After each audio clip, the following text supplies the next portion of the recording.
Cienījamie skatītāji, šoreiz apskats par kādas Latvijas valstspilsētas ekonomiku būs atšķirīgs.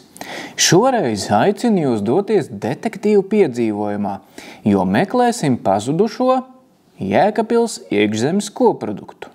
Tieši tā. Pēc Centrālās statistikas pārvaldes pērnā gada beigās publicētajiem datiem atklājās neparasta, pat šokējoša aina. Ja 2021. gadā Jēkabpils iekšzemes koprodukts uz vienu iedzīvotāju vēl bija vērtējams kā Latvijas valstspilsētu vidusmērs, tad jaunākie dati Jēkabpilī ir ļoti nelabvēlīgi, lai neteiktu graujoši.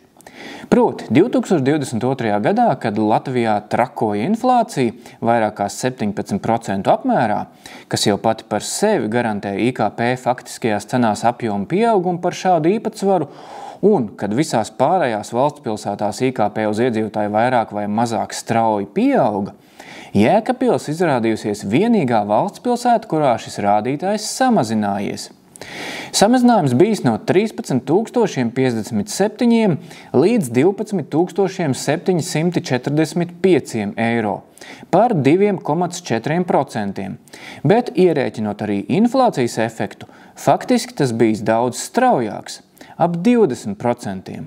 Šāds recesijas apmērs jau sasniedz lokālas ekonomiskās krīzes mērogus. Analoģiski tas salīdzināms ar 2009. gada dišķibeli Latvijā, kad IKP valstī samazinājās par 18%. Jaunākie statistikas dati liecina, ka vairumā valsts pilsētu ekonomikas izaugsmes līmenis aptuveni atbildes inflācijas kāpumam. Visstraujākā izaugsme 2022. gadā notikusi Ogrē par 20,6% un Valmierā par 19,6%, kas pat pārspēja inflācijas efektu. Apmēram inflācijas ātrumā augus Liepāja un Rēzekne, nedaudz lēnāk Ventspils, Jelgava un Daugavpils. Jau Rīgas 10% kāpums uz šī fona izskatās vāji, taču Jēkabpils 2,4% kritums ir kas pavisam nesaprotams. Piedevām, Jēkabpils ir arī vienīgā valstspilsēta Latvijā, kur bezdarba līmenis pēdējos gados nevis samazinās, bet konstanti pieaug. Saskaņā ar CSP statistiku 2021. gadā Jēkabpilī bija 7,6%, 2022. gadā 8,2%, bet 2023. gadā jau 9,2% bezdarbnieku.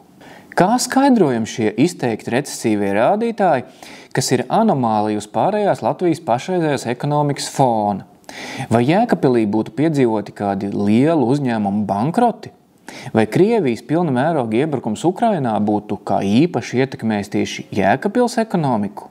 Šis jautājums ir mīkla arī ekonomistiem. Bilancei to nevarēja izskaidrot ne Luminoru bankas galvenais ekonomists Pēters Strautiņš, ne Latvijas bankas ekonomists Oļegs Krasnopjorovs. Skaidrojumu nesniedz arī Jēkabpils novada lielāko uzņēmumu izaugsmes dinamika. Lursoft apkopotais top 20 pēdējos gados saglabājies gandrīz nemainīgs. Vadošais uzņēmums Jēkabpils novadā jau gadiem ilgi ir Sijā Ošukalns, kas veic koku materiālu zāģēšanas, ēvelēšanas un impregnēšanas pakalpojums, un kura apgrozījums 2023. gadā bija 76,1 miljonus eiro. Otrajā vietā tikpat stabili atrodas Sijā Jēkabpils piena kombināts, apgrozījums 36,2 miljonu eiro, bet trešajā alkoholisko dzērienu mazumtirgotājs Sijā Devona 32,3 miljonu eiro. Pati Jēkabpils doma jaunāko ekonomikas rādītāju cēloņus saista ar kokapstrādes nozares grūtībām. Lielu daļu Jēkabpils novada ekonomikas veido mežsaimniecības nozare, kura 2022. gadā, līdzīgi kā citas nozares, saskārās ar būtiskām problēmām, kuras lielā mērā ietekmēja kopējās ekonomikas svārstības šajā nozarē Latvijā. Piemēram, energoresursu izmaksu pieaugums saistībā ar Krievijas iebrukumu Ukrainā un tam sekojošajām sankcijām. Kokapstrādes uzņēmumi saskārās ar ievērojumu ražošanas izmaksu kāpumu. Sankcijas pret Krieviju un Baltkrieviju izraisīja apaļkoku un citu meža izejvielu piegāžu pārtraukums no šīm valstīm. Kā rezultātā palielinājās koku materiālu cenas un tika radīta konkurence par resursiem vietējā tirgū. Tika novērots pieprasījuma kritums un tirgus sarežģījumi. Kokapstrādes uzņēmumi saskārās ar eksporta ienākumu svārstībām. Rakstīts Jēkabpils novada domes atsūtītajā atbildē. Jēkabpils pilsētas un novada ekonomikā patiešām vērojams ļoti augsts kokapstrādes nozares īpatsvars. Tomēr Jēkabpils nav vienīgā pašvaldība Latvijā ar šādu ekonomikas struktūru. Kā 2022. gadā veicies citām? Dažādi. Piemēram, Ventspils novadā gads bijis ļoti veiksmīgs. Iekšzemes koproduktam augot no 12,000 uz 13,600 eiro uz iedzīvotāju. Un izaugsmi piedzīvojuši arī tieši kokapstrādes uzņēmumi. Rēzeknes novadā valdījusi stagnācija. Faktiski tātad kritums, ja ņem vērā inflācijas efektu. Savukārt Smiltenes novads, viens no lielākajiem mežsaimniecības flagmaņiem, arī piedzīvojas nelielu oficiālo kritumu, jeb lielu faktisko kritumu, līdzīgi kā Jēkabpils.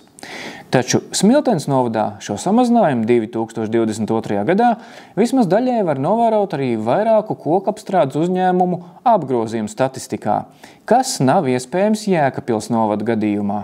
Pats dīvainākais, ka Jēkabpils novada ekonomika 2022. gadā ir pieklājīgi augusi no 10,839 uz 12,376 eiro uz iedzīvotāju, panākot Latvijā vismaz starp valsts pilsētām teju unikālu situāciju, proti gandrīz izlīdzinoties ar pilsētas ekonomiku. Tātad tikai pašas Jēkabpils pilsētas iekšzemes koprodukts 2022. gadā piedzīvojas mistisko krahu. Vēl viens iespējamais skaidrojums tam varētu būt kādu lielo uzņēmumu pārreģistrācija no pilsētas uz novada administratīvajām robežām. Taču, pārbaudot 20 uzņēmumu reģistrēto juridisko adrešu maiņas, arī šī hipotēze neapstiprinās. Nosacītu, lai gan joprojām nepilnīgu, skaidrību par mistiskās situācijas cēloni sniedz pašas centrālās statistikas pārvaldes skaidrojums. IKP reģionos tiek aprēķināts balstoties uz pievienoto vērtību, kas pārsvarā korelē ar apgrozījuma izmaiņām. Gados, kad ir strauji izmaksu pieaugums, ražošanai nepieciešamiem ieejošajiem produktiem, piemēram, energoresursiem un koku materiāliem, kā tas bija 2022. gadā, tas atstāja negatīvu ietekmi uz pievienoto vērtību, raksta CSP. Skaidrs ir viens. Pat laban Jēkabpils vietējā ekonomikā, primāri tieši pilsētas robežās esošajā, datos atklājas samilzušas kādas līdz galam neidentificējams problēmas, kurām vismaz daļējs cēlonis varētu būt pārlieku lielā atkarība no mežrūpniecības un kokapstrādes nozaru uzņēmumu veiksmēm un neveiksmēm. No pašvaldības atbildēm noprotams, ka novada vadība problēmas godīgi atzīst un iespējamos risinājumus apzinās, lai arī līdz šim ar to ieviešanu veicies kā kurā jomā. Jēkabpils, līdzīgi vairākām citām valsts pilsētām, ekonomikas attīstības ziņā patlaban ir kā liela, svārstīga jautājuma zīme, un tikai turpmākais rādīs, vai tā spēs pārtapt augšupējā.